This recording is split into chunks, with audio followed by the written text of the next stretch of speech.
I want to introduce you to some web design layouts and some other concepts. So when you go to define a client's needs, many clients don't know exactly what they want. They may ask for something that's not needed, and what they want might not work well with their audience, or just might not be technically feasible or realistic to produce. Okay, who's the audience? You need demographics as follows. The age of your population that will be viewing your web page is the level of education, the occupation, the income, marital status, culture, gender. These are a few of the things that will help you identify who you're building web pages for and dictate how you will build your web pages, the colors that you use, and the navigation potentially, and just the general layout. Now, what technology do they use? What browsers are in your demographics? What are they using? Are you in a captive, or do you have a captive audience? Are you in a corporation that only uses Internet Explorer version 9, for example? Okay, you need to know what computer they're using and what their processing speed is like, potentially. Not that big of an issue anymore. Since these are web pages, they do load pretty quickly. Connection's not really much of an issue either. Now, if you have a lot of large images and large galleries, yeah, that starts to be a problem for those people who are on dial-up. What monitor and screen resolution are they using? It used to be an issue that you had to design with a certain color palette, because monitors and video cards could not display all of the colors that you might use, that you might have been able to display with your video card equipment as a web designer. So, your colors that you chose might dither on someone else's screen, meaning that there would be dots of two different colors trying to simulate a single color on the end user's monitor. Not much of an issue anymore. Alright, what is the standard screen size? These slides are from a few years back, but they just illustrate a point that you do need to know what the standard screen size is. The most common screen size or resolution size that people are viewing the web in, so that you can create your pages to look good for those end users. Okay, when you start to design, you should build a visual sitemap. It helps make sure that you and your client are on the same page, and we may have talked about these items before, but it's always good to review. This provides an architectural framework for your site if you do a visual sitemap, and it helps to define and narrow the scope and set a budget. The whole goal of doing a visual sitemap is just to show the client how it looks, and it makes it more concrete and less abstract. It's not just a discussion anymore, it's a physical, real thing that you're going to build, and you're giving them the hope and the promise of what it's going to look like, to hopefully avert some type of confusion or disagreement and non-payment maybe in the future for your services. This is an example of how a sitemap might look. So I have mocked this up, and it really didn't take that long. If you use a tool like Fireworks or Photoshop or Visio, you can create diagrams like this literally in a matter of minutes. I'd say maybe an hour or so. You can get this up and running, and it leaves very little room for confusion. You can see there's a main page, and from the main page you have all these different links. You have a logo, shirts, pants, order, about. You can see that those are probably buttons, and if you click on one of them, such as the shirts, you can see that what a shirt's main page would look like. And if you were to click on an individual shirt or the details link on that page, up in the top left corner you would see a detail page for an individual shirt with a picture of that shirt, a larger image, instead of just a thumbnail and a description. Okay, so you're just really laying this out very visual for the client to try to avoid any confusion and to make your life easier. Okay, here's another example. This would be more of an hierarchical layout. It's the same side, it's just presented horizontally in an hierarchical fashion. Okay, idea behind web layout is the websites are for promoting, selling, and marketing for the goal of making money. Now, I don't 100% agree with that statement that the author makes. I would say that websites are for communicating, and some are for e-commerce. Now, here's some website layouts. Classic inverted L shape. Look at it. You've seen these before. Looks like an L turned upside or sideways. Okay, a top header. It's used with drop-down navigation. So can you remember the about, the resume, portfolio, and contacts actually dropping down in some sites? Okay, a side navigation. A box shape. Now this looks like an inverted L with a colored background to me. Okay, classic header, content, and footer. Okay, these are the types of sites we're designing right now, such as the two-column liquid layout. I think this would be the right category to put it in.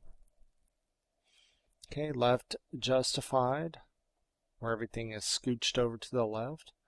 Right justified, where the page is scooched over to the right. Okay, no interface with just white space, like a vignette. A vignette is one of those pictures that has the faded edges. You commonly see them in old-timey, 17, 1800s pictures. Okay, a full design with no white space, where everything in the page is occupied by something. And if you want to see an example of that, go to some place like msnbc.com, where it's just extremely busy and they've used all the real estate on the page. Here's a middle interface. Looks like a widescreen movie. And classic black with green or red text.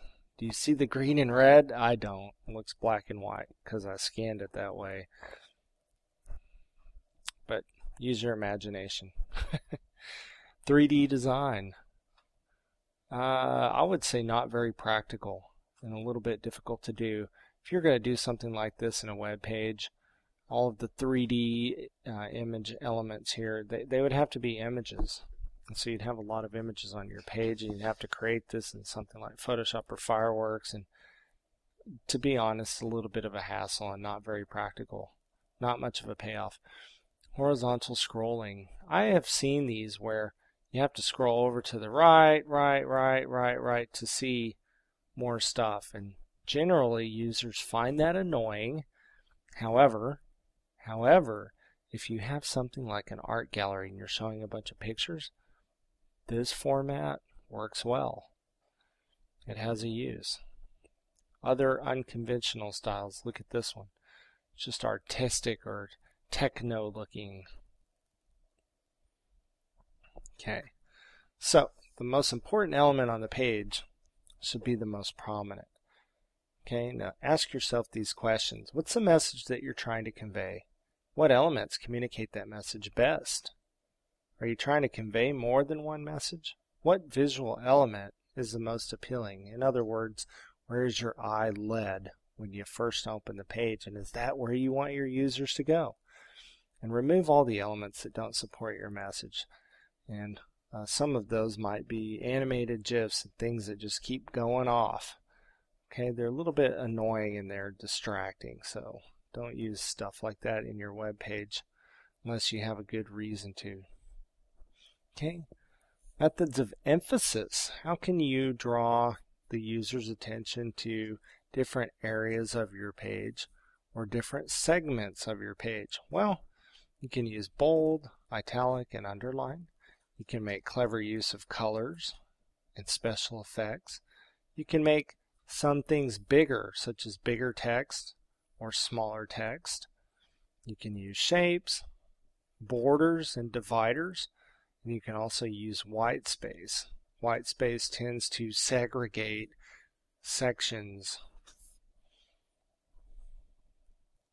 Okay, and here's a simple example of a segregated sections of text with by using a horizontal rule and just styling it very lightly. So you can see in the top paragraph there's an objective, and that looks like it's probably a header for a section, and then you have the section or the paragraph below it. Well, that's great, but look at the example at the bottom. You have a larger text, more prominent text, and then a physical division with a horizontal rule. And then look at what they did to the paragraph. Instead of spacing it out, they changed the line spacing. Okay, so they were playing with white space a little bit. And you can see the difference, and it helps the reader. It really does. It directs your attention to places that are more important than others. And you definitely know what's a header and what is a paragraph. Here are some methods of contrast that are available for you in web pages. Reverse text, black on white, white on black. The size of text, color, special effects that you use. This would be for images. Shapes, borders, and white space. Okay, so here's an example. Black header, white text down in the body area. Here is a use of shapes to give a sense of balance or not. In the top, you can see that clearly the large shape on the right leaves you feeling a little bit unbalanced and leaning more to the right, and your eye definitely goes to that large shape. Or sometimes it could go to the darker one, but I think that large shape is so large that it's the first thing that you see and notice and put your attention on. Look at the one below. They've used these different contrasting colors, and there's more of a sense of balance, I think. Okay, align your page elements. You don't want stuff to jump around on your page. Okay, stick with the same navigation, the same colors, the same logo on every page. Just make sure that your navigation doesn't shift around, or your divisions and the borders. If you see pages start to shift, it just looks really sloppy. It's part of branding. You want to maintain the same layout throughout the site. You also want to consider something called visual direction. This is leading the user's eye across the page fluidly and through the most important elements. So ask yourself this when you go to sketch out a design for some of your future web pages. What is the eye hitting first? And is that what you want the eye to hit first? And here's an example. The artist is asserting that in the example on the left, your eye follows a horseshoe shape. It starts at the bottom left, sees that image, goes up to the logo, hits the menus on the right, and then travels down through the content area. And in the picture on the right, the artist asserts that you see the navigation, probably because of the contrast and there's text on it, and then follows that path around the page, similar to the horseshoe on the left.